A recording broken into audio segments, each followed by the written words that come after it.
거룩한 영광을 위하여 충성을 다할 것을 굳게 다짐합니다.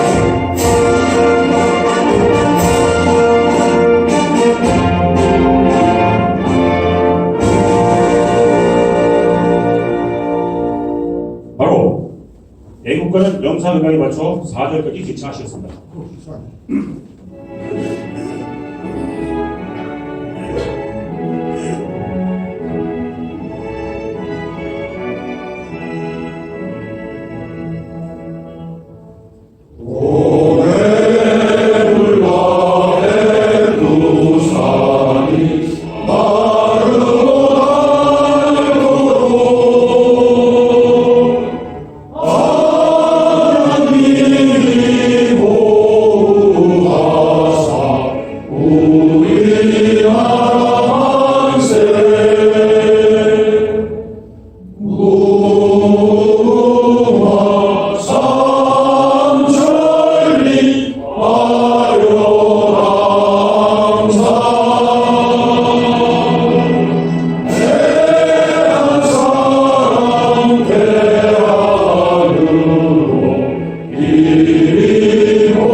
다음은 순국순열과 호국영령 그리고 먼저 가신 아홉시 동문 선후배들을 위한 웅령이 있겠습니다.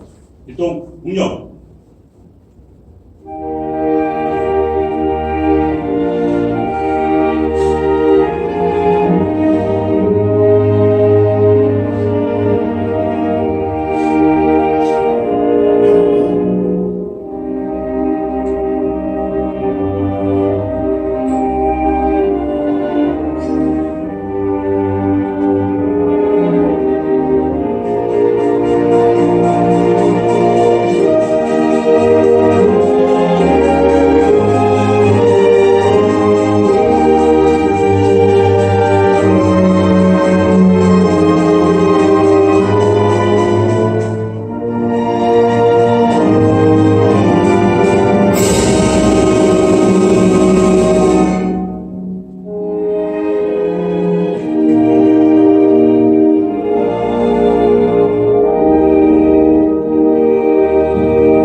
영문포럼 김영로 회장님의 인사 말씀드리겠습니다.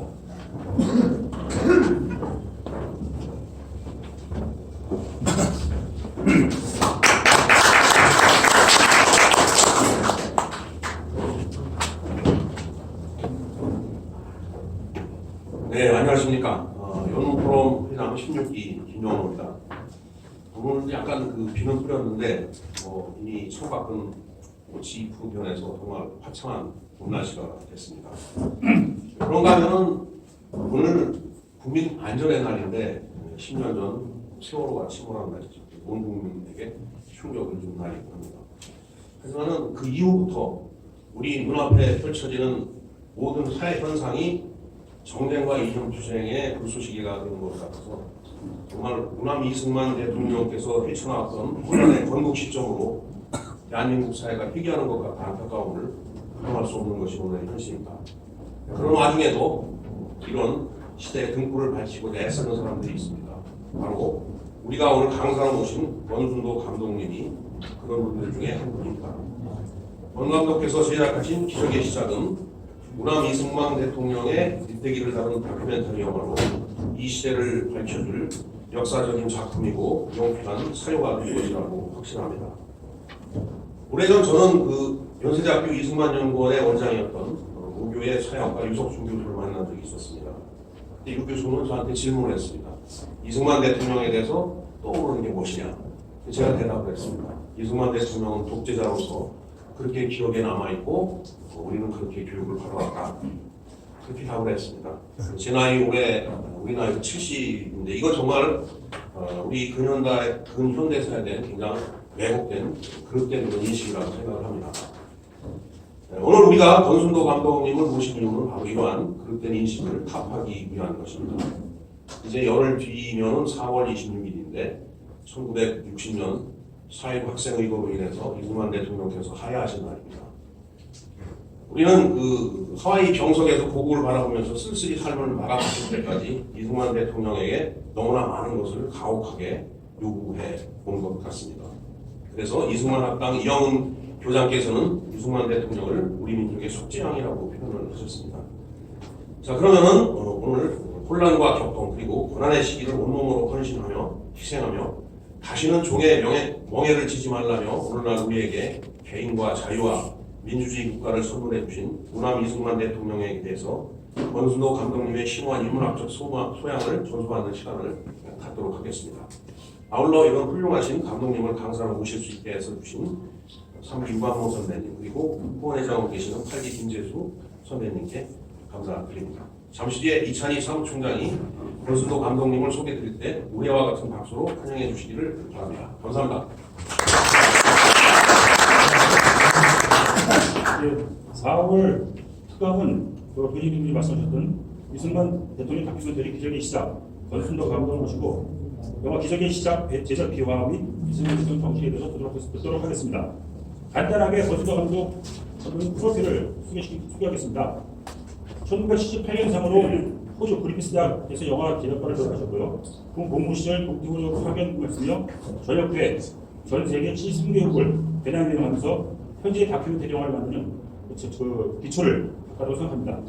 장편 영화 6편 감독 제작하시고 또 저서로도 남태평양을 건넌 상록수의 혼 등 3권의 저서를 발행했습니다. 간단하게 필모그래도 상당히 많은 걸 작품하셨는데요. 2007년 주기철 목사 일대기를 다룬 단편 영화를 시작으로 이기품 목사, 손양호 목사, 문중기형 전도사 등 기독교 다큐멘터리를 시작 감독하셨고요. 2015년도에 독도 위험 수비대를 시작하고 2016년도에 극장을 상영했습니다.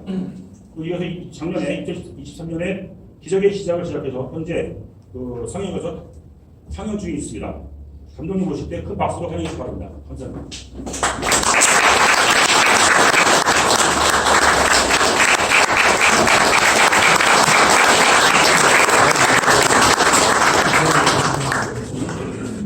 네, 소개받는 권순도 감독입니다.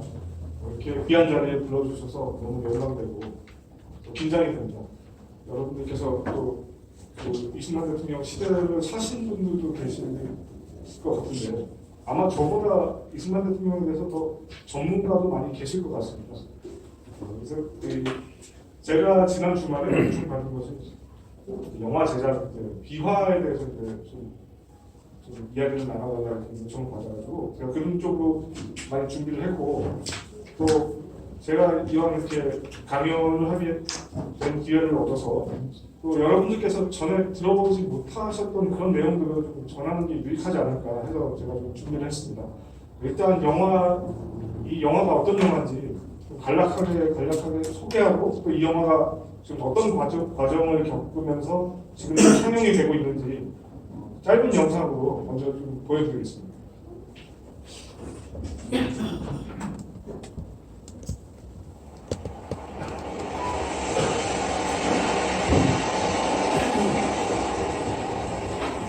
바다 건너 저쪽에 대한민국이 있지. 내 마지막 소원은 대한민국에서 죽는 것밖에 없소.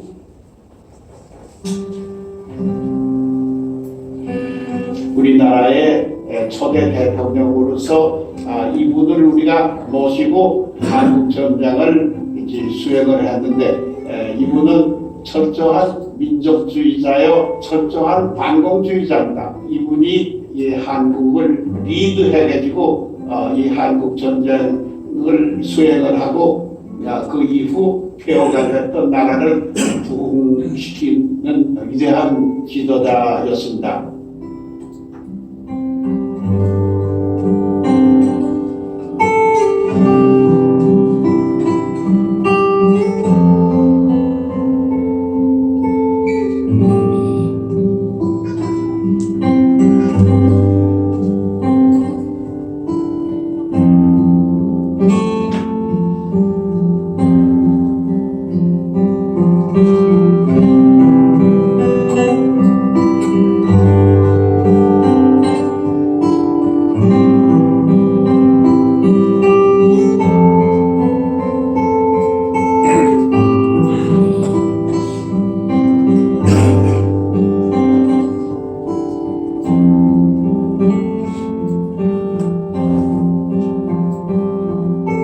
그게 하나님의 은혜로서다 이 나라를 하나님께 맡겼다는 게 너무나 감동적입니다. 어디 갔는데 제가 시험 초월에 가면은 박지일 대통령 산소를 항상 찾아가는데 이 이승만 대통령 산소를 멋진 수다 비례가 되겠다는 그런 생각을 했습니다. 고맙습니다.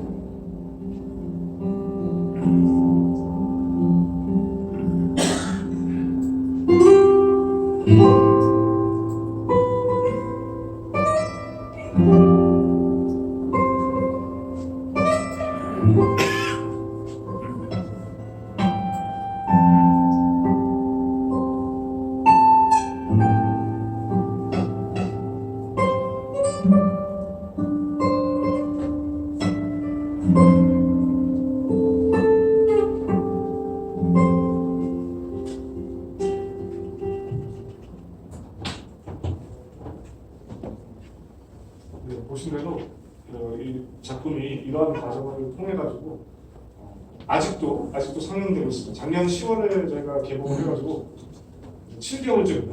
7개월째 상영을 하고 있고 아마 곧 내려와서 이제 OTT 서비스라고 서비스들이 관객들을 만날 텐데 제 바람은 좀 이런 작품을 좀 젊은 세대들이 많이 봤으면 좋겠어요.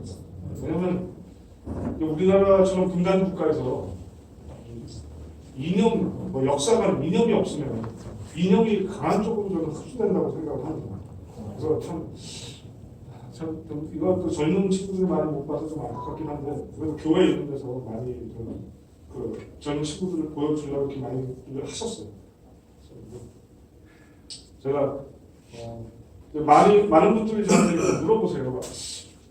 당신은 좀 젊은 것 같은데 왜 이승만 대통령에 이제 관심을 가지냐. 그거를 생각을 해보니까 저희 집안 분위기가 좀 그렇기도 합니다. 저희 아버지께서 사실 저희 아버지께서 강연을 하시면 더 유익한 강연이 될 수도 있을 텐데 저희 아버지께서 그런 뭐 반공 이런 교육을 많이 하셨는데 저도 한번 생각을 해봤습니다. 내가 왜 또래 친구들보다 이런 쪽에 관심이 있지? 이렇게 생각을 해보니까 제가 제 또래에 비해서는 좀 경험의 폭이 넓습니다. 저는 내전을 2번 겪었어요. 외국에 있습니다. 저희 아버지께서 솔로몬 군도라는 그 이제 섬에서 조금 부연 설명을 드리면 우리나라는 원목 수출국이 아니지 않습니까? 우리나라 나무는 갖다 팔 정도로 이렇게 좀 상품성이 있지가 않아요. 그래서 이제 아버지께서 이제 그 남태평양 지역을 이제 다니시다가 이 솔로몬 제도를 점 찍으신 거예요. 점 찍으셔가지고 여기서 나무를 베어다가 팔면은 이제 공급에 차질이 없겠다 해갖고 이제 거기서 점 찍어서 제가 어린 나이부터 유치원 때부터 제가 솔로몬을 이제 드나들었는데 그 나라가 참 재밌는 나라입니다. 솔로몬 제도가 많이 아시는지 모르겠는데 그 2차 대전의 격전지였습니다. 그러니까 미국과 일본이 태평양 전쟁에서 싸웠을 때 이제 미드웨이 해전에서 이제 해군이 좀 꺾이는 그런 계기가 되었으면 이 솔로몬 제도까지 일본이 내려올 때 진 적이 없었어요. 그래서 일본에서 뭐 싱가포르도 먹고 뭐 필리핀도 먹고 그러다가 이 솔로몬 제도의 과달카날 섬에서 처음으로 일본 육군이 패합니다. 크게. 그래서 이게 보시는 바와 같이 여기 사진 보시면 이게 상륙정이 있지 않습니까? 이게 여러분들 라이언 일병 보시면 이게 나올 겁니다. 그 솔로몬에 아직도 뭐 제로 전투기도 있고 미군 전투기도 있고 군함도 엄청나게 빠져 있어요. 군함도 엄청나게 빠져 있어요. 저는 어릴 때 그런 환경에서 자랐습니다. 재밌는 말씀드리면 이 솔로몬에서 한때 제일 부자가 중국인이었는데 이 사람이 어떻게 거부가 됐냐면 저 선진국 가가지고 자기가 고철을 많이 가지고 있다고 그래요. 고철을 많이 가지고 있다고 해가지고 그 선진국 업체들을 불러다가 그 군함들을 갖다가 파는 거예요. 그러니까 이 군함이 이 솔로몬도 뭐 그런 개념이 없으니까 나라에서 제지를 않은 거예요. 그 당시에. 그냥 개인이 가갖고 그냥 팔아버려갖고 그 사람이 솔로몬에서 한때 제일 부자였어요. 근데 이런 그 다음에 이제 이 사람들도 이제 깨어나니까 이런 무기에 대한 좀 제재를 이런 거 이제 반출하지 못하도록 이렇게 좀 제재를 했는데 제가 있을 당시에도 굉장히 허술했어요. 지금도 뭐 허술하긴 합니다. 네, 이렇게 소위 말하는 후진국 여기 나라가 자원이 굉장히 많습니다. 나무도 있고 원양어 선들에 가서 이제 잡은 물고기도 많고 자원이 많은데 사람들이 좀 깨어있지가 않아요. 좀 게으르고. 그래서 많은 기회를 외국인들한테 주게 되는데 그래서 외국인들이 가면 돈 벌려고 그러면 뭐 우리나라에서 막 이렇게 골치 아프게 경쟁하는 것도 좋지만 사실 눈을 좀만 돌리면 이런데 돈 벌 기회는 굉장히 많이 있습니다. 많이 있는데 여기 취약점이 뭐냐면 의료 시설이 너무 안 좋아요. 저희 아버지께서 그때 급성 맹장에 걸리셨는데 그걸로 돌아가신 거예요. 의사가 별로 없는 데다가 또 뭐 휴가 가고 이렇게 되다 보니까 타이밍이 안 맞아가지고 아버지가 급성 맹장 우리나라에서는 아무것도 아닌데 정말 큰일 날 뻔했어요. 그걸 보면서 이런 나라가 이런 의료 이런 쪽은 그냥 취약하구나 느꼈고 또 여기서 내전이 일어난 겁니다. 내전이 일어나갖고 그러니까 이제 저희 아버지가 아버지 회사 이제 대표로 계셨는데 그래서 뭐 고용하는 직원도 많고 막 이렇게 되지 않습니까? 근데 하루아침에 저희가 숨는 신세가 돼버린 겁니다. 이게 사람들이 그냥 폭도로 변해가지고 뭐 외국인들이 갑자기 약자가 돼갖고 뭐 다 때려부시고 불 지르고 막 그렇게 돼버렸어요. 그런 환경에서 제가 살았습니다. 저랑 가족들이 살아가지고 저는 이게 평화로워 보여도 한순간에 이게 바뀔 수 있구나 이거를 어린 시절부터 체험을 했습니다. 여기 인증샷이 있습니다. 저기 저희 옆에 집인데 딱 진짜 건너 집인데 불에 타버렸어요. 툭떡 때문에. 그래서 제가 가서 저 앞에서 사진을 찍는데 이 표정을 어떻게 찍어야 될지 모르겠는 거예요. 보통은 제가 웃으면서 찍는데 이런 상황에서 웃으면서 찍기도 뭐하고 아무튼 저렇게 제가 고등학교 때입니다. 고등학교 때 저렇게 이제 썼는데 아버지께서 이 영화를 만들게 된 계기는 20년 전에 아버지께서 이승만 대통령에 대해서 영화를 한번 만들어보면 어떠냐 이렇게 말씀을 하셔가지고 제가 그 말씀 듣고 좀 막막했습니다. 처음에. 왜냐면 이승만 대통령께서 90년을 사시고 하신 일이 너무 많으셔가지고 도대체 뭐 어떤 부분을 어떻게 만들어야 될지 참 막막했었는데 그래서 아버지께서 그렇게 말씀하신 게 이제 마음에 남아있다 보니까 이승만 대통령을 직접 만나서 일하시는 분들이나 뭐 생활하시는 분들 이런 분들 뵈면 제가 꼭 인터뷰를 좀 기록을 해놨습니다. 그런 건 큰 예산이 드는 게 아니다 보니까 그렇게 기록을 해놨고 또 제가 내전을 경험한 것이 이건 제가 직접 위험에 처하지는 않았지만 제가 군대 갔을 때 동팀으로 이제 파병을 갔었어요. 파병을 가가지고 많은 분들이 우리나라 저 군대가 동팀으로 가서 봉사활동하러 간 줄 이렇게 아세요. 근데 그게 아니고 저희 그 동팀으로 상륙수 부대는 유엔 깃발 아래 처음 파병된 전투부대입니다. 전투부대로 갔어요 저희가. 그러니까 베트남 전쟁 때 우리나라가 파병됐을 때는 그때는 유엔군이 아니었고 그냥 미군 도로 간 거였고 유엔군으로 첫 전투부대가 파병된 게 이제 동치목이었습니다. 그러니까 저희가 갔을 때는 이미 뭐 내전 상황은 끝난 상황이었어요. 이제 그것도 잠시 말씀드리면 동티모르에서 제가 보기엔 좀 백인 계열이 좀 충동질을 한 것 같아요. 우리 인도네시아 밑에 있었다. 제가 본 느낌은 그렇습니다. 그냥 일반 그 국민들은 아예 개념이 없었는데 동티모르가 한 400년 동안 외세 그 통치를 받았던 나라거든요. 포르투갈, 인도네시아 이렇게 받았는데, 근데 제가 보기에는 그 백인 계열들이 이거 우리 이렇게 살지 말고 여기 기름이 나니까 따로 독립해서 살자 이래갖고 이제 인도네시아에서 직접 개입을 안 하고 그 반대파, 독립을 반대하는 사람들한테 무기를 준 겁니다. 그러니까 사람들이 군인이 뭐 사람을 해치고 그런 게 아니라 동네 사람들이 갑자기 무기를 얻어가지고 독립하고자 하는 파들을 이제 해친 거예요. 쉽게 말하면. 그러다 보니까 처음에 이제 호주, 뉴질랜드 군이 이제 학살이 많이 일어나니까 호주, 뉴질랜드 군이 처음에 들어갔습니다. 들어갔고 이제 그 다음에 이제 유엔에서 파병을 해서 우리나라도 이제 같이 이제 파병이 된 상황이었는데 이 정규군이 들어가니까 이 문명가가 다 도망가 버렸어요. 이 게임이 안 됩니다.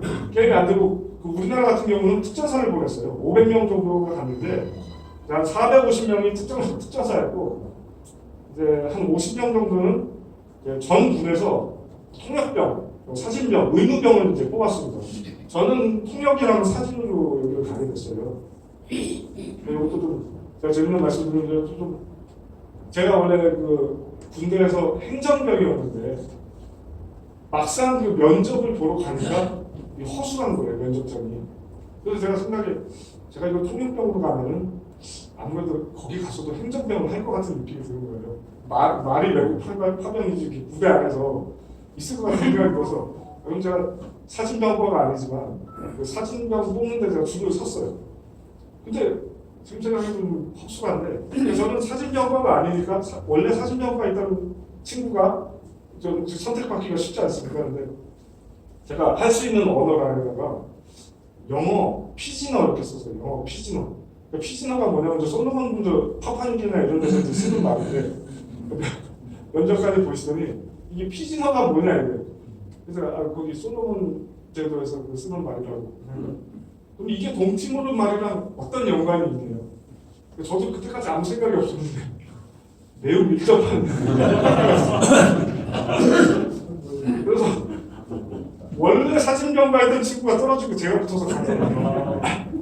가니까 제가 자대에서 사진병을 안 하다 보니까 이 절차를 모르겠는 거예요. 그러니까 뭐 단결 1회 촬영하겠습니다. 촬영하고 단결 촬영 끝났습니다. 뭐 그런 게 있어야 되는데 제가 자대에서 그걸 안 하고 이제 가다 보니까 처음에 이제 그 동치모를 이제 파병한다고 장군분들 많이 계시고 한데 제가 자 사진 찍겠습니다. 그러고 시간들이 막 난리가 난 거예요. 하여튼 뭐 그런 참 웃긴 에피소드가 있는데 제가 이제 오진으로 갔는데 오진으로 갔을 때가 제가 보기엔 제일 경험의 폭이 넓었습니다. 왜냐하면 처음 우리나라가 동티모르 파병 갔을 때 동쪽 끝 로스파노스라는 도시에 저희가 들어갔어요. 근데 오진에서는 무슨 일이 있었는지 이제 유엔에서 갔을 때 좀 안정이 된 지역에서는 군인들을 뺐습니다. 빼고 좀 위험한 지역으로 이렇게 순환 배치를 했는데 무슨 일이 있었냐면 동티모르는 이제 독립하는 곳이고 이제 서티모르는 인도네시아령이죠. 근데 인도네시아령 안에 옛날 베를린처럼 이렇게 조그맣게 동티모르 그 영역이 있었어요. 포르투갈인들이 처음 상륙한 곳인데 거기는 이상하게 인도네시아령 서티모르 안에 오쿠시라고 거기 조그만 이제 그 동티모르 명이 있었는데 거기 원래 요르단군이 주둔을 하고 있었어요. 근데 요르단군이 좀 군기가 좀 문란했어요. 그래가지고 좀 주민들 이제 여자들도 많이 건드리고 이렇게 하다 보니까 유엔에서 요르단군을 이제 빼버리고 우리 성수부대를 이제 그쪽으로 옮기자 이렇게 된 거예요. 네, 그래서 저희는 어떻게 보면 그러니까 맨 후방에 있다가 갑자기 전방으로 옮겨지는 그런 상황이 됐는데, 그래서 맨 후방에서 3개월, 전방으로 들어가서 이제 3개월 이렇게 있게 됐습니다. 그러니까 저희 오진 빼고는 다 동쪽 아니면 뭐 서쪽 이렇게 있었는데, 저희가 이제 서팀으로 옮겨가서 이제 가니까 이제 요르단군 이제 부대를 저희가 이제 인수를 해갖고 사용했는데 엉망이었어요. 뭐 그냥 내무실 이런 것도 뭐 엉망이고, 화장실 안에 막 자풀이 막 자라고 있는데 그런 것도 안 깎고 뭐 요르단군이 그렇게 이제 생활을 하고 있었어요. 그래서 저희가 뭐 부대 이제 정비하고 하는데도 시간이 많이 걸렸습니다. 뭐 동치모의 얘기는 이 정도로 이제 마무리를 하고, 제가 그 외에 뭐 이제 배낭여행을 가게 됐는데, 배낭여행도 이제 제가 한국에 있을 때 제가 월급이 2만 원이었거든요, 중대에서. 근데 동치모에 가니까 150만 원을 줬어요. 그래서 6개월 하니까 한 1,000만 원, 제가 인생에서 처음 1,000만 원을 그때 모아본 그때인데, 그걸 가지고 이제 제가 제대해갖고 그 중고차 이제 하나 뽑아갖고 이제 타고 다니니까 아버지께서 너 그러지 말고 그 돈으로 여행을 가라고 했습니다. 나중에 네가 돈이 있어도 시간이 없어서 못 가기 때문에 네가 여행을 가라 이렇게 해갖고 제가 이제 아버지 말씀 듣고 여행을 갔습니다. 여행을 가가지고 가다 보니까 그 당시에 1,000만 원으로 또 아껴서 갈 수 있는 나라들이 굉장히 많았습니다. 그래서 한 1,000만 원 가지고 한 50개국 다닌 것 같아요. 굉장히 아끼면서 다니는데, 근데 제 생각에 그래도 좀 후진국이나 이렇게 좀 여행하기 힘든 나라는 조금이라도 젊을 때 가야 되고, 좀 선진국 같은 데는 좀 나이 들어서 또 가면 되지 않나 해갖고 좀 전쟁터 같은 데를 다녔습니다. 시리아, 시리아, 쿠웨이트, 보스니아, 베트남, 캄보디아 이런 데서 많이 가실 거고, 그렇게 되면서 저한테 그런 내전 상황이나 이런 게 그냥 체험으로 좀 각인이 많이 된 것 같아요. 그 또래 친구들. 요 사진은 아주 접하기 힘든 사진입니다. 이거는 골란고원 지역인데요. 이게 이스라엘 반대편 시리아 쪽에 있는 겁니다. 제가 알기로는 여기 이쪽에 여행 가는 한국 사람 아마 없었을 겁니다. 시리아 가신 분들은 더러 계신데, 성주시도 이렇게 더 계신데, 여기가 이제 시리아의 쿠네이트라 이렇게 발음하는데, 저기 뚝뚝 튀어나온 언덕이 저쪽이 이제 이스라엘 쪽이고, 여기 보시는 도시가 이제 시리아 쪽입니다. 중동 전쟁으로 이쪽이 파괴가 된 겁니다. 파괴가 돼가지고 저기 건물 안에 저렇게 된 건 골란병원이에요. 이름이 골란병원인데, 이제 시리아에서는 저거를 그대로 그냥 보존합니다. 어떤 홍보를 하기 위해서냐면 이스라엘 분들이 이렇게 잔인했다. 여기 병원인데 환자도 있었는데 병원을 저렇게 만들었다. 하고 이렇게 좀 홍보를 하는 겁니다. 그래서 가면은 여행객은 당연히 없고, 저희도 이제 여기를 여기도 이제 뭐가 있냐면 우리나라 저 DMZ 저쪽에 가면 유엔 분들이 이렇게 좀 지키고 있지 않습니까? 여기도 마찬가지입니다. 여기서 중간에서 중재를 한다고 이스라엘이랑 시리아 중간에서 이렇게 유엔 분들이 이제 중재 역할을 하고, 저희도 이제 좀 허가를 받아서 이제 들어가는 그런 지역입니다. 이렇게 보시면 좀 이렇게 도시가 있는데도 사람도 아무도 없고 의심스럽고, 그런 전쟁의 상흔이 진짜 며칠 전에 일어난 일 같이 이렇게 남아 있으니까 좀 좋은 경험이 됐던 것 같습니다. 그래서 제가 6.25 전쟁을 겪은 세대는 아니지만 그 다음 세대 치고는 좀 그런 느낌을 좀 많이 좀 가지고 있는 그런 좀 경험을 하게 된 것 같습니다. 이제 제가 아까 저희 아버지께서 20년 전에 이승만 대통령 영화를 만들면 어떠냐 이렇게 말씀하셨는데, 저도 이제 그 이승만 대통령을 직접 뵀던 분들이나 만났던 분들을 뵈면 제가 기록만 했지 어떻게 만들지, 어떻게 이야기를 엮어나갈지 굉장히 막막했습니다. 근데 이게 시간이 지나면서 보니까 이승만 하면은 죄다 우리가 유튜브에서 접하거나 젊은 사람들이 접할 수 있는 내용들 보면 다 진짜 악마화되어 있습니다. 독재자 이렇게 돼 있는데, 또 서점에서 책을 보면은 이승만에 대해서 이제 좋게 평하고 이렇게 그분의 공로에 대해서 많이 평한 책들도 많이 나와 있는데, 문제는 이 책을 너무 안 읽어요. 젊은 세대 특히 너무 안 읽기 때문에 책을 많이 써봤자 참 이게 전달이 안 됩니다. 두고 보다가 제가 이제 영화를 어떤 방향으로 만들어야겠다 이런 좀 틀이 생겼어요. 뭐냐면 다 자꾸 나쁜 얘기만 하니까 그럼 공은 뭐냐? 이게 전 친구들 제가 그 전단지 나눠주고 이러면서 이제 물어봤거든요. 그러면 이 전단지를 딱 받고 이승만 대통령 얼굴에 있는 표지를 보고 거기서 이제 접어버리는 친구도 있고 꾸겨버리는 친구도 있어요. 심하게. 그러니까 보기 싫다 이거예요. 이런 거에 나한테 주냐 이런 표시를 하는 친구들이 있는데 그런 친구들한테 그럼 이승만 대통령 잘한 건 뭐냐 이렇게 물어보면 대답을 하나도 못합니다. 그러니까 본인들은 잘 모르면서 잘 안다고 생각하면서 이승만 대통령을 싫어하는 거예요. 근데 우리나라 많은 매체들이 그렇게 만들어버리는 겁니다. 그래서 이 이승만 대통령께서 뭘 잘하셨는지 이거를 엮어서 한번 영화를 만들어보자 한 게 이제 계기가 되었고 좀 그래도 많은 분들이 도와주셨어요. 그 뜻을 같이 하시는 분들이 도와주시고 또 이걸 만들어 놓으니까 여기 또 유광모 장관도 계시고 김재수 장관도 계시고 한데 직접적으로 도와주셨습니다. 표를 많이 사시고 알려주시고 해가지고 정말 많은 격려가 됩니다. 저는 이거를 사실 만들어갖고 바로 유튜브에 이렇게 나오게 할까도 생각을 했었는데 제가 재작년에 제주사삼 영화를 만든 적이 있어요. 제주사삼도 마찬가지로 굉장히 왜곡이 됐거든요. 그러니까 제주사삼의 정의는 1948년 5월 10일 재현 의원 선거를 막기 위해 남로당이 제주도에서 벌이는 사건인데 근데 요즘은 그 정의가 이제 많이 바뀌었습니다. 그러니까 요즘은 저도 깜짝 놀랐어요. 검색을 해보니까 이승만과 군경이 제주도 주민들을 학살한 사건 이걸로 바뀌어버렸어요. 그러니까 이게 원인을 얘기를 해야 되는데 원인을 싹 빼버리고 결과 중에 일부를 완전히 왜곡해가고 이렇게 해버렸는데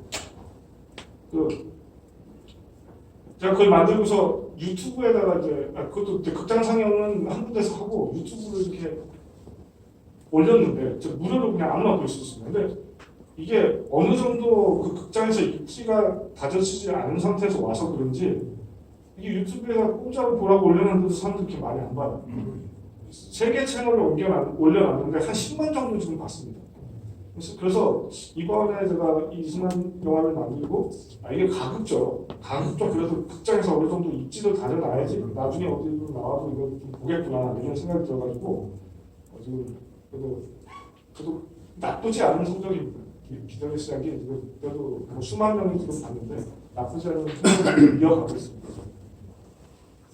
이승만 대통령의 주요 이제 공적을 보면 제가 이제 여러분들께서도 뭐 많이 아시고 뭐 전문가도 계시겠지만 제가 느끼는 시점에서 보면 이승만 대통령이 굉장히 유능하신 분인데 저희가 그분을 뭐 굳이 신격화하지 않더라도 굉장히 이제 위대하신 그런 부분들이 많이 있죠. 많이 있는데 이제 그분 혼자서 그분 개인으로는 영향이 굉장히 크시지만 나라가 안 받쳐줘가지고 해방 이후에 저는 공적이 우리나라를 위해서 제일 큰 유산 이런 건 남겼다고 생각을 합니다. 그래서 이분께서 독립운동을 하셨지만 독립운동을 해서 이제 그분의 가장 큰 업적 중에 하나가 이제 카이로 선언에서 우리나라의 독립이 언급됐다 이건데 근데 그렇게 된들 미국과 연합군이 이기지 못했으면 그냥 우리나라는 독립도 못하고 이승만 대통령께서는 하와이에서 그냥 후진들 양성하다가 이렇게 세상을 떠나셨을 것 같습니다. 그래서 좀 개인이 너무 뛰어나도 나라가 안 받쳐주면 하는데 한계가 있는 겁니다. 그래서 이승만 대통령께서 독립운동을 하면서 제일 큰 업적은 제가 보기에는 그 카이로 선언에 우리나라 독립이 언급되게 했다. 왜냐하면 이제 이분께서 영어를 잘하시면서 서구 쪽에다가 우리나라 독립을 이제 왜 우리나라가 독립국가가 돼야 되는지 호소를 많이 하셨는데 이게 설득이 된 걸로 저는 보입니다. 여기 장개석 총통도 참석을 했는데 장개석은 우리나라 독립을 이렇게 주장을 안 했다고 하는 기록이 많습니다. 저는 그게 맞는 것 같아요. 장개석 총통은 우리나라가 독립하지 않고 나중에 이제 전쟁 끝나면 중국 아래로 들어가기를 바랬다고 하는데 저는 그게 굉장히 타당성이 있다고 봅니다. 그러니까 결국은 이승만 대통령께서 서구 열강 이제 나라들의 지도자들을 움직여서 이렇게 된 것이 아니냐 생각합니다. 이 영화를 제가 만들면서 느낀 것이 저도 이제 본격적으로 조사를 안 했을 때는 잘 몰랐습니다. 왜 이승만 대통령께서 미분정이라는 이렇게 마찰이 있었는지 그냥 어렴풋이 같은 편인데 뭐 왜 싸웠지? 뭐 이렇게 정도로 생각을 했는데 이걸 조사하다 보니까 정말 우리나라 너무 어려운 상황이 있었던 거예요. 미국도 소련을 잘 몰랐었던 겁니다. 2차 대전에서 같이 이제 승전으로 이겼기 때문에 그냥 동료로 생각하고 그러니까 공산당 그러면 우리나라 뭐 국힘당, 민주당 있고 뭐 공산당 있는 식으로 그 정도로 생각을 했어요. 미국에. 그러니까 그리고 또 미국 내에 스파이들이 많이 있어서 소련 스파이들이 많이 있어가지고 정치 공작을 한 겁니다. 그래서 우리나라 사람들은 일단 문맹률이 그때 80%였기 때문에 뭐 이념이 어떤 그런 것도 몰랐고 제 다큐멘터리를 좀 넣습니다. 하도 요즘 그 좌파 강사들이 이승만 대통령이 아니었어도 우리나라는 공산화가 안 됐다. 뭐 미국이 그 공산화를 두고 받겠느냐 이런 좀 정말 헛소리를 하는데 그래서 제 다큐멘터리는 그 황장엽 선생님께서 얘기하시는 걸 넣었습니다.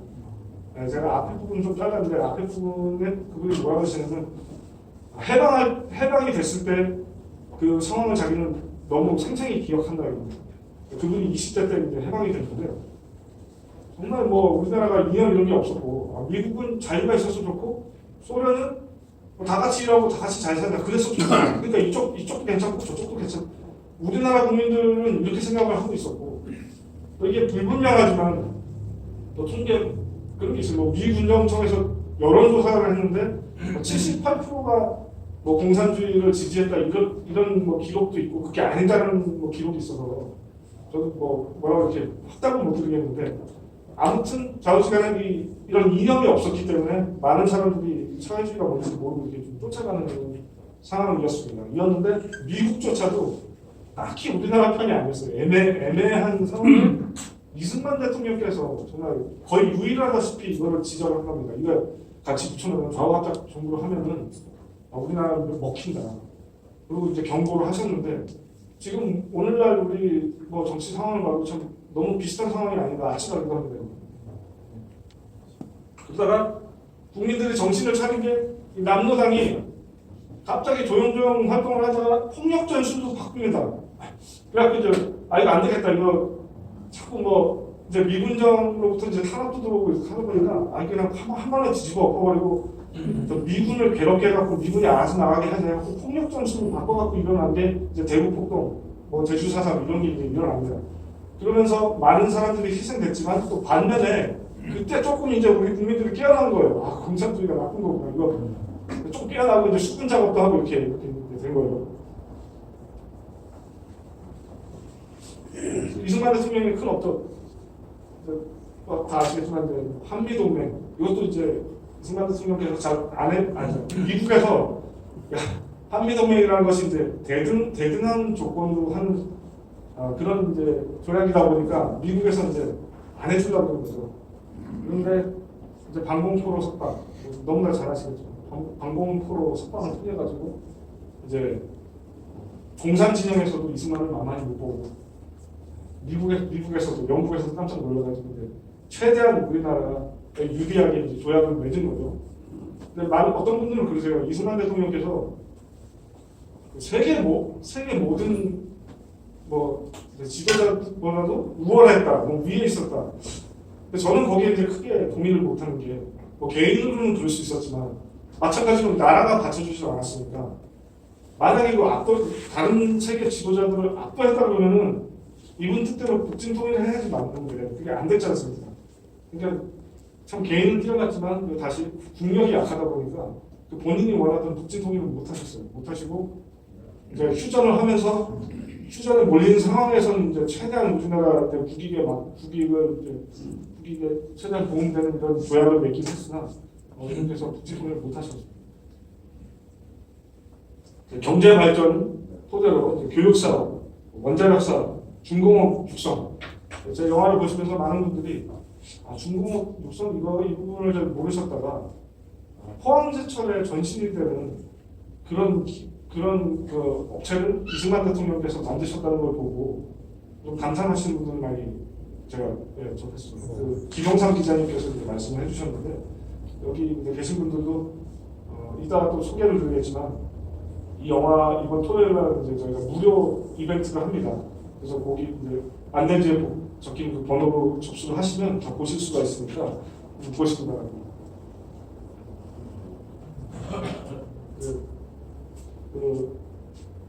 제가 이렇게 이승만 대통령을 직접 뵀던 분들은 이제 만나면서 다녔는데 제가 의아했던 게 있어요. 그 백설엽 장군님 같은 경우는 이승만 대통령님과 굉장히 큰 일을 하신 분인데, 근데 이분이 매체 인터뷰를 굉장히 많이 하셨는데 보면은 평소 때는 조용하다가 6.25 때 이럴 때는 막 기자들이 막 와갖고 뭐 밑도 끝도 없는 질문들 많이 하는데 예를 들면 뭐 6.25 어떻게 일어났어요? 그런 거 막 하고 하는데 제가 보기에는 이승만 대통령이랑 무슨 일이 있었어 이런 거를 질문을 누가 많이들 안 했나 봐요. 그래서 제 기억이 어떻게 보면 좀 유일하게 남아있는 겁니다. 이승만 백설 장군님께 이승만 대통령에 대해서 물어보거든요. 근데 이승만 대통령과 백설엽 장군님이 나이 차이가 한 46살 정도 나십니다. 그러니까 제가 백 장군님을 취재했을 때 벌써 이분도 뭐 90세고 막 그러셨는데, 그러니까 이승만 대통령과 직접 일하시고 뭐 그런 분들이 정말 실무를 하셨던 분들은 만나기 굉장히 어려운 시점이었습니다. 제가 이렇게 움직일 때도. 그래서 백 장군님이 좀 저한테 특별한 기회를 주셨는데, 아까 말씀드린 대로 이제 여러 매체와 인터뷰를 하셨는데 보통 사무실 아니면 뭐 KBS 스튜디오 이런 데 가서 인터뷰를 하셨는데 저는 이제 전 후방을 다니면서 저한테 보여주셨어요. 내가 여기서 뭐 했다 저기서 뭐 했다. 그래서 요거는 이제 파평산 진지가 이제 사진에 나오고, 또 임진강도 군사 통제 지역 같은 데를 이분이 이제 저한테 기회를 주셔가지고 지금 아무나 못 갑니다. 그런데 가서 제가 딱 찍어오고, 또 이제 그 낙동강 전선 방어할 때 대구의 동명초등학교라고 있습니다. 거기 가서 이분이 이제 거기에 밤이 되면은 일개 헌병 소대만 경비를 섰거든요. 그래서 김일성의 이제 눈에 가시가 된 거예요, 백설 장군이. 그 특공대를 파견해갖고 그 생포해오라 이렇게 된 겁니다. 네, 근데 조금 뭐 부연 설명드리자면 두화가 왔는데 얘 두화가 왔는데 한 대대규모인가 그랬었거든요. 왔는데 당장 그 전투를 보내야 되는데 그날 하루 먹이고 재우고 그 다음날 새벽에 일찍 가라고 이렇게 했어요. 그래가지고 그 부하가 그 학교 앞에서 야영을 하다가 이 체포조가 온 겁니다. 체포조가 와가지고 막은 거예요. 안 그랬으면 백 장군님이 아마 그때 생포됐거나 아니면 돌아가셨을 거예요. 그래서 그 대구 동명초등학교에 가가지고 저한테 내가 여기서 잡고 내가 현상금이 얼마 있었고 여기서 특공대가 여기서 전신당해갖고 나는 납치당하지 않았다 이런 말씀도 해주시고, 뭐 후방도 지리산 같은 데 가서 여기서 내가 공기톱을 했다 이런 거를 어떻게 하다 보니까 제가 우리나라에서 아마 유일하게 그걸 다니면서 기록을 한 사람이 됐습니다. 저 옆에 이제 이인수 박사님 계신데 제가 이 박사님을 인터뷰를 하려고 하다가 한 세 번 실패를 했습니다. 왜냐면 약속을 잡고 갔는데 이분이 건강이 안 받쳐주셔가지고 약속을 하고 갔는데 그 인터뷰가 안 된 겁니다. 안 돼가지고 제가 마지막에는 제가 포기를 하고 조혜자 사모님, 그러니까 이분의 부인 되시는 분이랑 그냥 같이 앉아만 계시고 조혜자 사모님이 말씀을 하시면 이게 전해서 말씀하시는 모양이 되니까 제가 좀 그런 거를 언젠가 찍어야겠다 하는데 이따 나오겠지만 그 임동진 목사님이랑 같이 한번 이화장을 간 적이 있어요. 약속을 안 하고. 근데 그날 마침 이분의 컨디션이 막 살아나신 거예요. 근데 그날 마침 저도 이거 장비를 가져가가지고 저분 생전 마지막 인터뷰를 찍었습니다. 그래서 참 좀 귀한 자료가 됐습니다. 그 영화가. 그 영화에 우리가 이제 뭐 역사책으로만 보던 뭐 그런 내용뿐만이 아니라 여기 이분은 이제 손양원 목사님의 따님이세요. 여순 반란 사건을 겪으신 분입니다. 이분이 이제 나와서 그때 당시 얘기를 해주시고, 저기는 전자연 장군님이라고 좀 많이 생소했을 텐데 저분도 이제 백설엽 장군님을 좋아서 많이 일하시는 분이십니다. 그래서 전자연 장군님, 또 밑에는 황재형, 저 당시에 예비역 상사하셨는데 저분들이 다 직접 겪었던 여순 반란 사건, 또 6.25 이런 거를 직접 말씀을 해주셨습니다. 이 부분이 이제 재밌는 부분인데 그 임동진 배우님이라고 이분이 저도 최근에 알게 됐는데 이분이 반공이 몸에 배신 분이세요. 그리고 어릴 때부터 이분이 이제 북한 출신인데 어린 시절에 이제 남한으로 이렇게 월남을 하셨는데 이분 가족이 이제 쉽게 말하면 뭐 공산당한테 쫓기고 이런 삶을 어렸을 때부터 이제 사신 겁니다. 그래서 저는 그걸 몰랐어요. 몰랐다가 이분이 너무 유명하시고 뭐 국민 배우시고 하다 보니까 저희 다큐멘터리 작품에 이제 재연 장면에 들어가 제가 배우를 물색을 하고 있었는데 이런 정말 대배우분한테 쉽게 말하면 뭐 MBC 서프라이즈 뭐 그런 장면 찍자고 하면 굉장히 신뢰가 되는 거예요. 그래서 저는 이분한테 그게 제안드릴 그런 생각을 못 하고 있었는데 이런저런 상황을 모르는 후원자분께서 만남을 주선해 주셨어요. 주선해가지고 말씀 나눠보니까 이분이 그 재연 장면에 출연하는 것임에도 불구하고 전혀 그 거부감이 없으시더라고요. 저는 굉장히 놀랐어요. 굉장히 좀 겸손하시구나로만 생각을 했는데 최근에 알고 보니까 이분이 방공명신이 굉장히 강하신 분입니다. 그래서 참여를 해주셨어요. 참여를 해주시고 또 이제 프란체스카 여사 역할은 원래 하기로 한 배우가 있었는데 그때 뭐 코로나다 뭐다 해갖고 좀 정신없는 그런 상황에서 촬영 당일날 원래 하기로 했던 배우가 펑크를 낸 겁니다. 백인 배우가. 그래서 백인 뭐 배우 쓸만한 친구가 한국에 이렇게 많지도 않은데 급히 이제 섭외를 해가지고 이 친구가 왔는데 이 친구가 이제 이렇게 한복 입혀놓고 하니까 자기 무슨 역할 하는 거냐 그래서 영부인 역할이다 그러니까 깜짝 놀라면서 영부인이 백인이었어? 모르니까 네 그런 하여튼 뭐 재밌게 촬영을 했습니다. 근데 이분께서 본인 생김새가 이승만 대통령이랑 닮지가 않았는데 그걸 걱정을 하셨어요.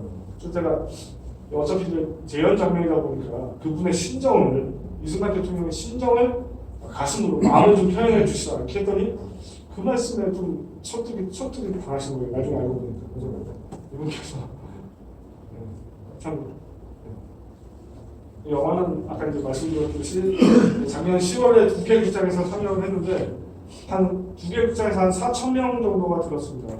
저는 4,000명 뭐 배가 아니네 이렇게 생각하실 수 있는데 그럼 한 개에 한 2,000명 들어오지 않습니까?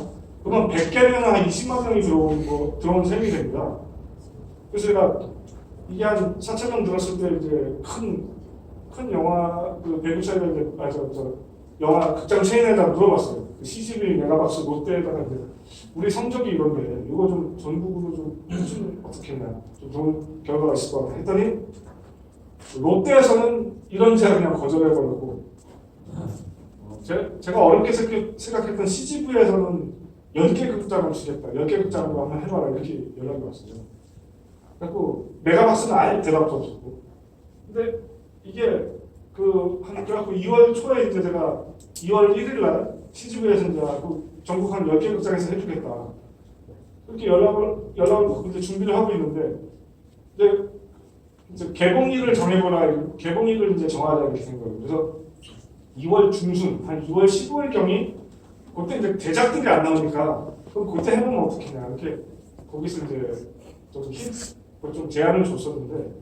보니까 이제 건국전쟁이라는 작품이 2월 1일 날 이제 개봉을 했거든요. 그래서 이렇게 2주면은 너무 붙은 것 같아서 그래도 한 주 더 이제 후회하자 해갖고 2월 22일 날 전국 개봉을 이제 하기로 한 겁니다.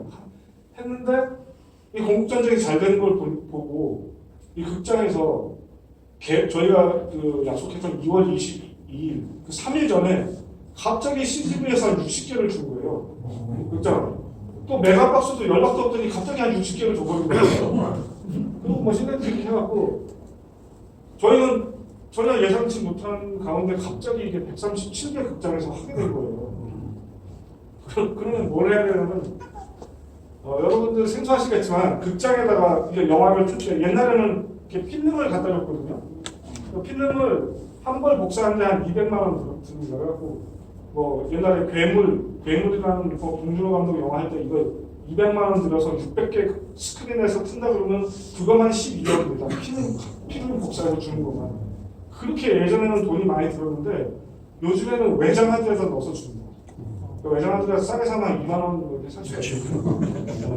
그러니까 이 기술 발전으로 영화인들은 정말 많은 도움을 받고 있거든요. 그래서 제가 이게 갑자기 그렇게 극장이 늘다 보니까 저는 딴 거 다 걷어치고 동산전자상가로 간 거예요.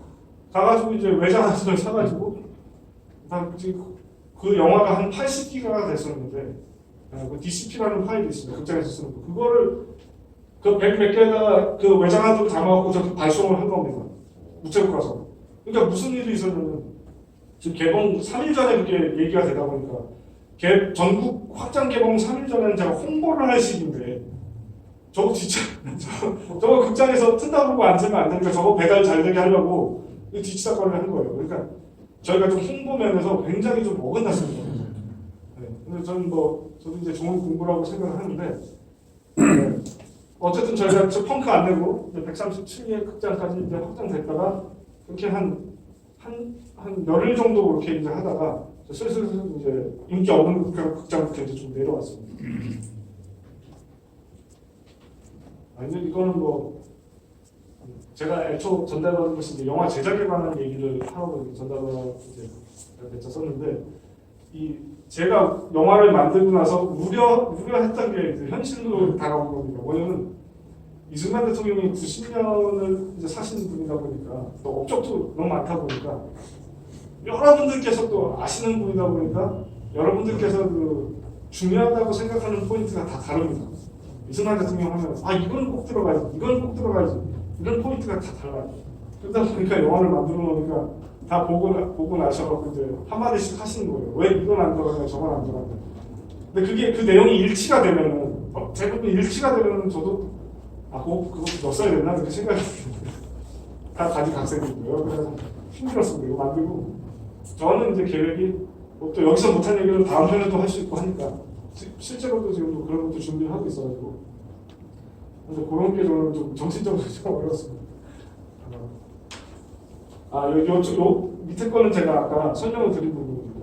2개 극장에서 했는데 1개 극장에 2,000명 드는 것도 그건 사실 나쁜 성적이 아닙니다. 나쁜 성적이 아니기 때문에 CGV나 메가박스에서도 그걸 보고 이거 잘하면 장사 되겠다 싶어가지고 이제 열어준 겁니다. 이승만 대통령을 보면서 제가 이제 본받아야 할 정치인이라고 생각하면 이분은 그 호기랑 낙심을 몰랐지 않았을까. 그래서 그거 참 인간이 참 그런 걸 감내하기가 쉽지가 않을 텐데 정말 지금이야 옛날 얘기라고 다 할 수 있지만 그 당시에는 본인이 다쳤을 때는 앞에 깜깜하고 아무것도 보장이 돼 있지 않았는데 그거를 초지일관 끝까지 갈 수 있는 건 참 저는 너무 그게 존경스럽습니다. 그게 기독교 신앙관에서 나온 걸 수도 있고 본인의 의지일 수도 있지만 참 일반 사람들한테서 보기 힘든 그런 정신으로 또 제가 느낀 것이 이분이 대통령이 되셨을 때가 만으로 70세가 넘으셨을 때입니다. 그러니까 일반 사람들이 은퇴할 나이인데 그 연세의 대통령이 되셔가지고 정말 극단적으로 우리가 진 상황에서도 포기하지 않고 그 나라를 세우시고 또 그걸 또 지키시고 이거 한다는 거 보통 사람이 하기 힘들다. 그러니까 제가 그거를 표현하려고 제 작품에서 많이 이제 노력을 했는데 제 후배가 보고 이런 얘기를 하는 거예요. 이승만 대통령 대단하다고요. 자기 같으면은 다 때려치고 도망을 갔을 거라고요. 다 때려치고 미국으로 갔을 거라고. 너무 골치 아프고 그 연세. 저는 그 느낌을 전달하고 싶었는데 그 후배가 그렇게 얘기를 해줘서 그 일정 부분이 좀 전달이 됐구나. 너무 감사했었습니다. 그래서 참 국부라고 하는데 다 죽어가는 나라, 정말 죽어가는 그 자식을 어떻게라도 살리겠다. 그런 아버지의 심정을 보여주시는 그런 국부라고 생각을 합니다. 이제 차기 작품으로는 제가 사실 둘 중에 하나를 하려고 하는데 하나는 이승만과 6.25만 따로 이제 다루는 북진통일. 저는 북진통일 제목으로 이제 하나를 하고 싶은 게 있습니다. 많은 분들이 그거 너무 좀 세지 않냐, 주제가 세지 않냐 그러는데 역사적인 사실이고 또 오늘 같은 날 자꾸 이념에 대해서 강조하는 거를 눈치 보고 이렇게 주저하다 보면은 좀 다른 이념에 먹힐 것 같습니다. 그래서 이제 더 이상 먼저 치지 말고 그 젊은 세대들이 좀 반감을 가지고 받더라도 이런 거는 좀 세게 주장할 때가 되지 않나 이런 생각합니다. 근데 이제 한편으로 백선엽 장군 기념사업회에서도 이제 백선엽 장군에 대해서 좀 만들자고 제안이 와가지고 그거 둘 중에 어떤 영화든 마찬가지입니다. 이렇게 프로젝트를 이렇게 놓고 펀딩이 먼저 되는 것부터 이제 제작을 진행을 하게 돼 있습니다. 그래서 어떤 것든지 먼저 되는 쪽으로 제가 그 차기작을 만들려고 하고 있습니다. 여기 보시면 면도가 다 다릅니다. 이게 제가 백장군님은 오랜 기간 동안 이렇게 뵙기 때문에 여기다가 이제 사인을 해주셨어요. 보면 면도가 다 다르고 저쪽에 있는 사진은 제가 백장군님을 뵈려고 했던 게 아니라 냉면집에 가서 여름에 냉면집에 가서 이렇게 냉면 먹다가 옆방에 백장군님이 계셔가지고 찍은 사진인데 저게 이제 마지막 제가 백장군님을 마지막으로 뵌 사진이 됐어요. 저기 복장이 불량해가지고 왜 저런 거 찍었나 이렇게 하실 분이 계실 것 같아요. 제가 좀 설명드리면 그 성북동에 있는 냉면집이 있거든요. 이름이 갑자기 생각이 안 나는데 북악정에 가서 여름에 냉면 먹다가 됐었어요. 그게 이제 그렇게 사진을 그래도 마지막 사진인데 잘 찍어놓은 것 같습니다. 뭐 부족한 가운데 이런저런 얘기를 많이 했는데 혹시 질문이 있으시면 제가 답변하도록 하겠습니다. 요번에 제가 영화 잘 안 보는데 네. 그 거북선전을 보고 네. 뭐 나도 그렇게 되면 한3 번 완전히 울 뻔했어. 네. 네. 그런데 특히 감명이 깊었던 게 네. 미국 그쪽에서 네. 꽃가루 뿌리는데 네. 카바레드요. 카바레드라는 거 그거 보고 내가 우리 코리아노스의 금기를 느꼈어. 네. 그리고 그래가지고 나는 나들이가 좀 만난 사람마다 아파트고 전부 얘기하고 모든 사람 심지어는 식당까지 가서 좋은 돈을 가야 하는 게 아니고 나는 나들이 했지만은 네. 내가 느낀 게 지금 차기 작품을 얘기하셨는데 네.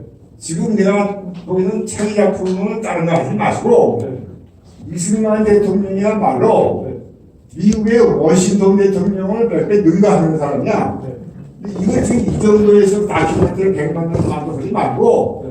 이걸 진짜 영화를 만드나 얘야.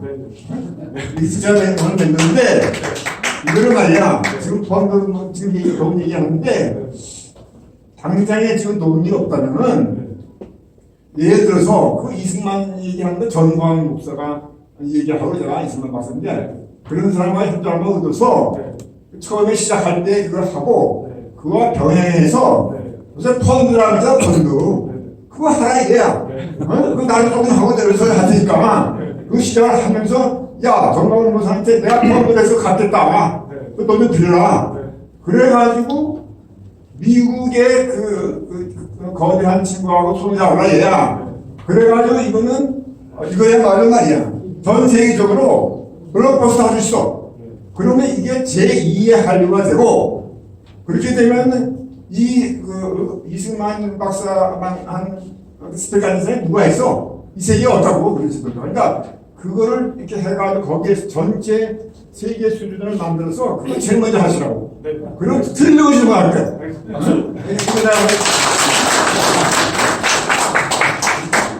제가 한 말씀을 드리겠습니다.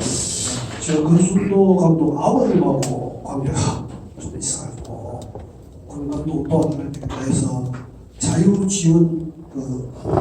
자유문화지원연대라는 걸 만들어가지고 대학생들 무료로 볼 수 있도록 그 다음에 시골에 어려운 분들 무료로 볼 수 있도록 이제 모금을 해서 지원을 해주고 있습니다.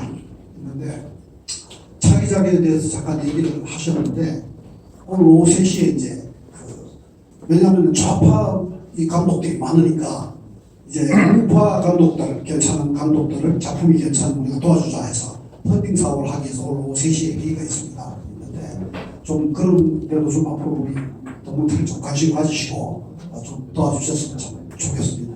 예, 이상입니다. 질문 있습니다.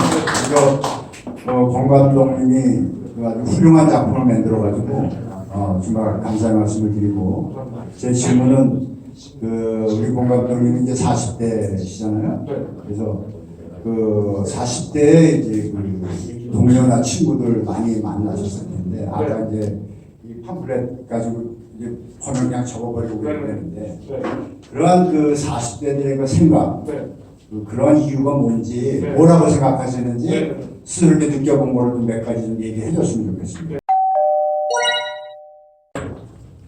일단 저희 세대가 우리나라 국민들도 안정되고 성장기에 태어났기 때문에 그리고 우리나라 이 민족성 자체가 좀 뭔가 좀 기억하고 좀 끈질기고 이런 게 좀 부족한 것도 있는 것 같습니다. 그래서 저희 세대는 그러니까 북한이 나쁜 건 알겠는데 설마 그렇게 되겠느냐, 설마 선거가 이렇게 돼도 그래도 북한은 안 되지 이런 생각이 굉장히 강해요. 제가 아니 선거 잘해야 된다 이렇게 해도 그게 친구들이 너무 그런 부분에서 안일하게 생각합니다. 뭐 우리 아무리 그래도 뭐 연방제 통일돼 갖고 뭐 북한처럼 되는 건 그런 거는 뭐 말도 안 되는 얘기야 이런 생각을 가지고 있기 때문에 근데 저는 아까 보신 대로 많은 어쨌든 내전을 겪고 하다 보니까 이게 하루아침에 뒤바뀌는 거 저는 경험을 했거든요. 이게 뭐 설마 이런 게 진짜 뭐 현실로 오는 걸 경험을 해갖고 저는 좀 그런 걸 조심하는 그런 생각이 좀 깔려 있는데 우리나라 국민들은 좀 너무 좀 그런 부분에서 아니라는 게 있는 것 같습니다. 또 일례로 우리 뭐 유럽 여행 가고 그래도 소매치기 많다고 그렇게 주의를 줘도 우리나라 친구들 우리 또래 가서 실수하는 친구들이 많아요. 그냥 우리나라처럼 생각해가지고 아니 뭐 그거는 뭐 재수없이 소매치기 당하는 거지 이렇게 생각하는지 그거 가서 우리나라 같지 않다. 그거 뭐 물건 올려놓으면 없어진다 이렇게 주의를 줘도 막상 가서는 한국에서 하는 것처럼 그렇게 행동을 하거든요. 좀 그런 게 깔려 있는 것 같습니다. 좀 아니라는 태도. 또 하나는 뭐냐면 우리나라가 제가 보니까 제가 이제 이거 말고 영화 말고도 다른 뭐 홍보 영상 작업도 하고 이렇게 하는데 보면 그래도 좀 좌파 생각을 가진 친구들이랑도 제가 많이 일을 해봤는데 근데 제가 느낀 게 뭐냐면 이 좌파 문화가 좀 매력적인 부분이 있어요. 뭐가 있냐면 그러니까 우파는 이 반공 의식, 반공 기능 이런 건 좋은데 제가 느끼기에는 이 동지에는 약해요. 그러니까 좌파는 예를 들면 그 주변을 좀 챙기는 그런 게 있는데 좀 나눠주고 챙기고 뭐 제가 좀 그 정치를 예를 들면 뭐 앞서서 나가다가 쥐어 터지면 그래도 품어주고 또 다음에 뭐 국회의원 시켜주고 뭐 그런 게 있는데 우파는 자기가 용감하게 나가서 어디 터지고 오면 그냥 자기가 알아서 해결을 해야 되는 그런 분위기예요. 그러니까 이 젊은 세대들이 그런 분위기를 겪다 보면 당장 전쟁 터지는 게 아니다 보니까 좌파 문화에 저는 휩쓸리는 그런 게 어떻게 보면 좀 당연하지 않나 이런 생각도 듭니다. 그래서 근데 우리 권 감독님은 초등학교나 중학교를 한국에서 나왔는데 초등학교는 제가 5군데를 다녔는데 절반은 솔로몬에서 다니고 절반은 한국에서 다녔습니다. 초등학교는. 그리고 중학교는 제가 한국에서 다 다녔습니다. 교육 받으실 때 이제 이런 부분들에 대해 가지고 방법이라든지 아니면 그 젊은이들의 생각이 그 교육에서 원인이 된 건 아닌지 교육이 원인이 원인이 어떤 것 같아요? 교육이 원인일 수 있죠. 원인일 수 있는데 저 같은 경우는 학교를 9군데를 다녔습니다. 처음부터 끝까지 다니는 게 중학교랑 대학교밖에 없어요. 제가 고등학교도 4군데를 다니고 했었는데 그 한국에서 제가 갔던 학교들은 제가 받은 교육은 뭐 친북이나 종북 교육이 아니었어요. 제가 받은 교육은. 그래서 저는 좀 의아한데 도대체 우리 또래 친구들은 어디서 교육을 받았길래 그렇게 좀 이념이 없는 교육을 받았는지 모르겠는데 저는 초등학교 그리고 뭐 고등학교 이런 데서 그 이념적으로는 그래도 다 바른 이념을 가르치는 학교를 제가 다녔었고 또 군대에서도 저희 때는 제주사 사문 이거는 공산국동이나 이렇게 군대 교재에서도 그렇게 나오고 이렇게 가르쳤거든요. 그래서 저는 그 몇 년 전에 그 제주사상 작품을 만들어야 된다고 하는 분이 계셔서 저는 의아했어요. 아니 이거 뭐 남녀사는 다 아는 거 아니야? 하고 검색을 해보니까 이게 뒤집혀 있는 겁니다. 근데 교육에 문제가 당연히 있죠. 교육에 뭐 문제가 있는데 저는 우파들은 도대체 뭐 한 거냐 이런 생각을 했다가 최근까지 했다가 조금 생각이 바뀐 게 뭐냐면 우파는 할 일이 너무 많더라고요. 네. 경제도 신경 써야 되고 국방도 신경 써야 되고 할 일이 너무 많아요. 근데 좌파는 하나만 뒤집어갖고 그냥 먹기만 하는 거예요. 이걸 하다 보니까 그 일환으로 역사 교육을 엄청 시키다 보니까 이게 집중이 되는 거예요, 힘이. 그러니까 우파도 분명히 뭐 반공교육이라는 것을 했는데 이거 외에도 할 게 너무 많다 보니까 좀 상대적으로 소홀했던 게 아닌가 그런 생각이 듭니다. 그래서 이게 너무 조직적으로 학교에서 그런 교육이 되다 보니까 이게 참 문제인데, 뭐 저랑 뭐 좀 비슷한 생각 하시는 분들이 이건 뭐 좀 컨텐츠라도 많이 좀 만들어야 되지 않나 그런 생각을 합니다. 네네. 방금 말씀하신 그 내용하고 연결 그래서 오늘 25일분을 처음 나왔지만 우리 분명히요. 말씀하신 거에 대해서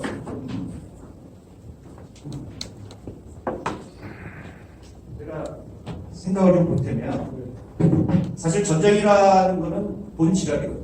지금 우크라이나하고 러시아로 전쟁을 하는데 우크라이나 대통령이 입고 와서 계속 원돌리기할 정도로 당시 한국의 상황은 김구의 어떤 이봉창 안중근이사 동안 타격이라든지 독일성의 소규모 게릴라전을 시행할 수밖에 없는 그런 빈약한 나라였거든요.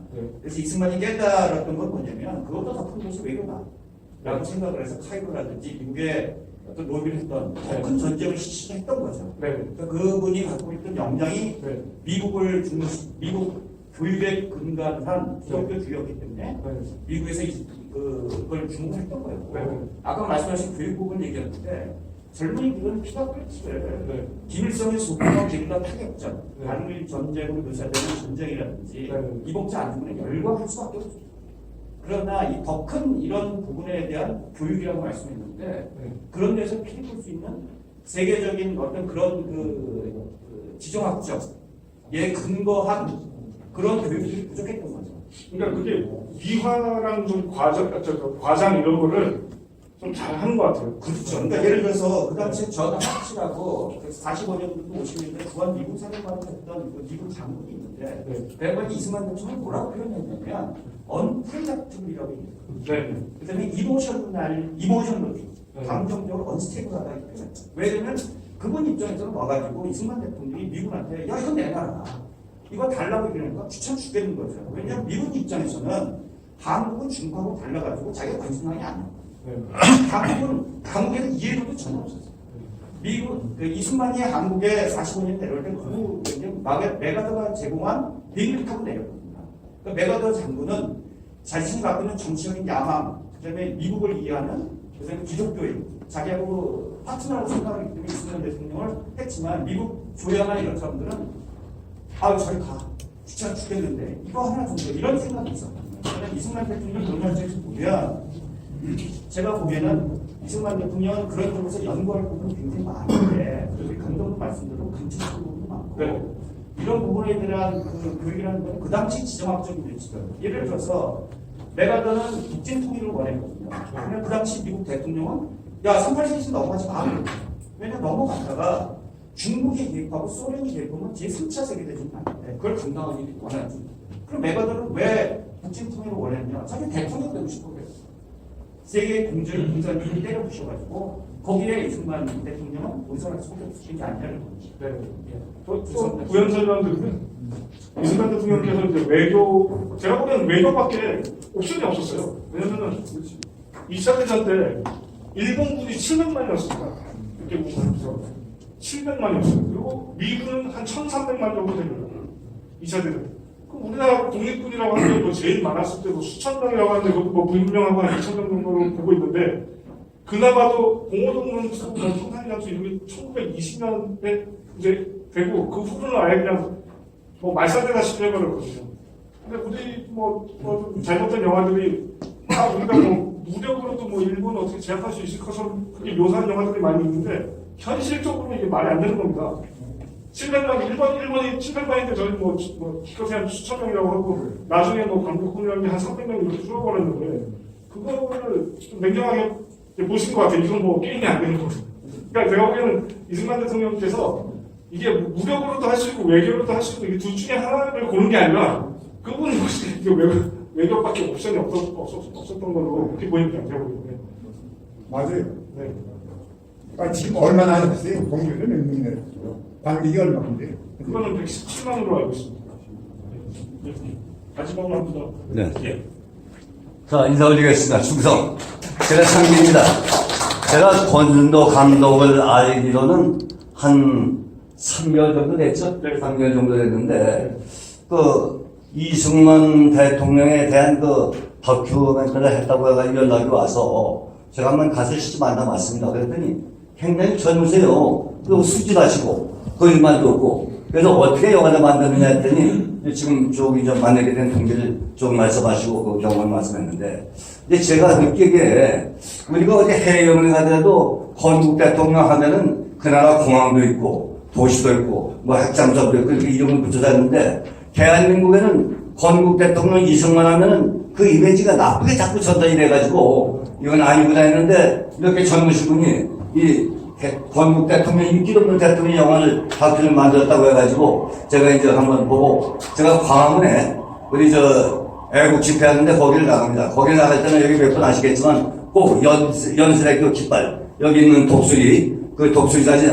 하얀 거하고 파란 거 그걸 갖다 꽂아요. 꽂고서 이제 그걸 좋게 해가지고 왔는데, 그래서 거기 이름을 광화문 사거리 이름을 이승만 광장이라고 이름을 줬습니다. 또 그때 대한민국을 박정희 대통령 광장으로 이름을 그렇게 줬어요.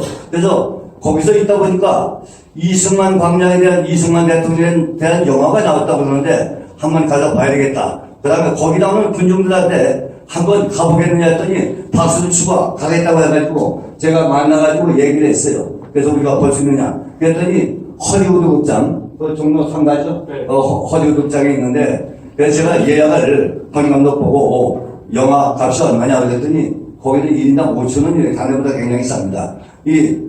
건국전쟁은 다른 일반 영화에 개봉한 걸 나중에 이제 봤지만 거기는 15,000원씩 해요. 그리고 65세 넘은 사람들은 8,000원이고 국가 유공자는 5,000원 이렇게 돼 있더라고. 근데 5,000원인데 이게 그렇게 하면 많은 사람들이 와서 보고 그 이승만이 과연 어떤 사람들을 알았어야 될 텐데, 사람 좀 적으니까 5,000원 해가지고 제가 1,000명 계약을 했어요. 1,000명을. 왜 1,000명을 했느냐? 적어도 이승만 대통령 영화를 보고 느끼고 자기 갖다 영화를 보면 가족하고 보든지 뭐 자식하고 보든지 얘기를 해서 선전하면은 이승만 대통령에 대한 영화를 본 사람은 절대적으로 이번 선거에서도 좌파는 찍지 않지 않겠느냐 이런 생각을 가지고 했는데, 처음에는 많이 몰려와서 1,000명까지 도달이 됐는지 모르겠는데, 나중에 마지막에 이제 더 이상 부정지나면서 못하겠다고 해가지고 메시지를 했더니 그날 사람이 너무 많이 몰려와가지고 좌석이 없어가지고 아주 애를 먹은 일이 있습니다. 우리가 이걸 꼭 알아야 될 것이, 이승만 대통령이 다른 거 다 알겠지만은 이것만은 꼭 해야 되겠다. 나라를 세웠을 때 우리 연설의 그 연구 프로그램을 만드는데 이걸 왜 만들고 우리의 목적이 뭐고 우리는 어떻게 해야 되는 거냐, 이걸 물론 생각하게 만들겠지만 대한민국을 세웠을 때 이승만 대통령이 이것만큼은 반드시 해야 되겠다는 것이, 첫째가 정치는 자유민주주의예요. 정치는 자유민주주의. 그 다음에 경제는 자유시장경제 체제. 자유시장, 북한까지 강압적으로 하는 것이 아니고 자유시장경제 체제. 그 다음에 안보는 우리 남북한에 있으니까 안보는 굳건한 한미동맹, 요 세 가지는 반드시 체제를 가지고 우리 국민이 있어야만 대한민국을 유지할 수 있다. 이런 정신이 있어가지고 대한민국을 이끌어간 겁니다. 그걸 받들어가지고 이끌어서 건국을 한 것은 박정희 대통령이고, 그래 공화국이고, 그리고 나라의 정체성은 뭘 할 거냐. 우리 연세대학교가 기독교 학교입니다만은 그래도 기독교 영수는 해야 유럽에도 다시 알아서고 우리가 못 들은 그것을 해야 되겠다. 이렇게 4대 건국 정신을 가지고 대한민국을 세웠고 지금까지 이끌어서 우리가 대한민국이 세계 10대, 세계 10위의 경제대국이 됐고 세계 6위의 국가의 안보를 이렇게 튼튼했다. 이런 것은 오늘 기회를 통해서 반드시 알았으면 좋겠다. 이 말씀을 제가 선물드립니다. 이상입니다.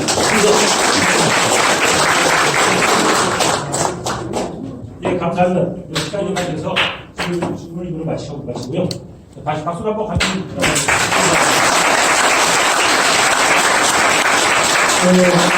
간단하게 공지사항 알려드리기 전에요.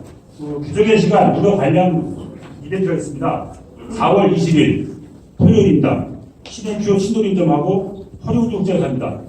신의큐어 신도림점은 오후 3시, 그리고 허리우드는 오후 5시입니다. 다 40명 보시면 이렇게 무려 선착순 접수인데요. 여러분 나눠드린 그 순서지 하단에 전화번호 있습니다. 물론 전화나 문자로 주시면 선착순이 돼서 무료 관람을 할 수도. 그리고 신청하시고 당일날 상영관에 가시면 상영관 앞에서 자소를 통해서 나눠드리도록 하겠습니다. 자, 4월 20일 두 군데 역전합니다. 다음 5월 원래 해야 안 되겠습니다. 5월 14일 11시 32자리에서 중앙여행 조직에서입니다. 국가안보전략연구원장 한석희 박사님 모시고 안중왕의 어떻게 할 것인가에 대해서 공유하도록 하겠습니다. 다음은 저희 4월 동문회 행사를 홍보하고 있는 윤석기 사무총장께서 간단히 소개하겠습니다.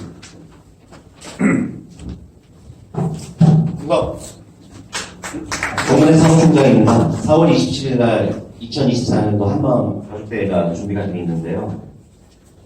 이번에는 좀 특이하게 수원 비행사 제10 전투비행단에서 블랙 이글스 에어쇼가 있습니다. 그것과 함께 팬텀 70년대 도입됐던 팬텀기가 이번에 폐업을 하게 됩니다. 그래서 고별 비행도 같이 볼 수 있는 뜻깊은 비행이 될 것 같고요. 이후에는 경기 아트센터라는 곳에 수원시청역에서 가까이에 있습니다. 그쪽에서 오찬을 진행을 할 예정이고요. 봉 9시부터 10시까지 이제 공군 의장대하고 군악대가 행사장에서 공연을 하면서 이제 전체적인 관람객들이 입장을 하게 될 것 같습니다. 이후에 10시부터 본격적으로 개막식과 함께 이제 블랙 이글스 에어쇼하고 구별 비행을 관람하시게 되겠고요. 그 이후에 저희가 연세대학교 스쿨버스를 지금 4대를 전세 버스 대절을 했습니다. 그래서 그걸 타시고 경기 아트센터로 이동을 하셔서 등록하시면서 바로 식사를 하시게 되는데 뷔페식으로 준비를 했습니다. 야외 극장인데요. 야외에서 지금 실록이 우거진 4월 말에 야외에서 식사를 하실 수 있게 준비를 다 하고 있습니다. 그 이후에 식사 후에 14시부터 15시까지 동문 가족 홍보생 단합대회 레크레이션을 진행할 거고요. 이번에는 후보생들 전원 참석을 하라고 학군단에 통보를 해서 후보생들이 많이 왔으면 좋겠다는 생각으로 지금 후보생들은 초청을 했고요. 이후에 15시에 모든 행사가 끝나서 종료 및 귀가하시면 되겠습니다. 여기서 특별히 좀 강조하고 싶은 게 있는데요. 세교역 인근에는 그날 차량이 운행되지 않습니다. 서쪽에 보면 자가용 차량 진입구가 있어서 비행장 역내에서 셔틀버스로 전체적으로 로테이션을 하게 되는데 세교역에서 내리셔갖고 왼쪽으로 보면 바로 수원비행장 입구가 있거든요. 그래서 활주로까지 한 300m 내지 400m 정도만 걸어가면 쾌적하게 관람을 하실 수가 있고 정차를 가지고 오고 싶다 하시는 분들은 경기 아트센터에다 차를 세우시고 수원시청역 10번 출구로 가셔서 세류역까지 3회 전까지만 갈 수가 있습니다. 그래서 차에서 막히는 차 안에서 2시간, 3시간 허비하지 마시고 되도록이면 전세버스나 대중교통을 이용해서 행사장으로 오시면 좋겠습니다. 몇 시? 네? 버스 몇 시에 타는 거예요? 버스는 지금 여기 보시면 양재역 8번 출구에서 봉 9시, 08시입니다. 08시에 그 2대가 준비가 되어 있고요. 잠실 종합운동장역 1번 출구에서 08시에 한 대가 준비가 되어 있습니다. 백성역 7번 출구에서 출발해서 영창역까지 오시게 되는데 백성역 7번 출구에서는 07시 30분에 출발 예정입니다. 자, 이상으로 한번 가족대회 신청을 안내를 드렸고요. 현재까지 동문들께서 신청하신 분은 15기 64분, 그 다음에 기타 기수 66분에서 120명 정도, 가족까지 포함하면 대략 250명 정도가 지금 신청을 한 상태입니다. 이상입니다. 난 아까 질문을 끝났는데 하나 잊어본 게 있어. 내가 얘기 들었으니까 영화를 본 고등학교 애들이 화장실에서 야 이놈 새끼 친구인데 내 꽃빵 속았네 그렇게 얘기한대요. 그러고 초등학교 애들이 나는 이제 커서 이승만 대통령이 되겠습니다. 그냥 그거 보고 경제적 교육이 아무 필요 없어. 그래서 나는 무조건 이거 공정에 보라. 이게 최고의 교육이 있다고. 근데 이거 나좀 끝났어 이제? 끝났어 지금? 저는 다른 영화를 계속 하고 있습니다. 그 영화는 끝난 거야? 아니 기적의 시작이라고 다른 영화를 계속 하고 있습니다. 공정에 끝났어? 다른 영화인데. 아주 예, 동명대도 우리 동무에 한번 가족대 공부 내용 수업도 있고 가족 동반을 상당히 좋을 것 같습니다. 순서대로 그렇고요. 많이 참석해 주시기 바랍니다. 오늘 감사하고요. 오차는 지난주와 마찬가지로 한국에 위치이고 가시기 전에 먼저 감독영화제 앞에서 사진 촬영이겠습니다. 그 앞에 정리 좀 하고 사진 촬영 있으니까요. 하지 마시고 사진 촬영해 주셔서 감사하겠습니다. 앞으로 다 나오시죠. 사진 한 장 찍고.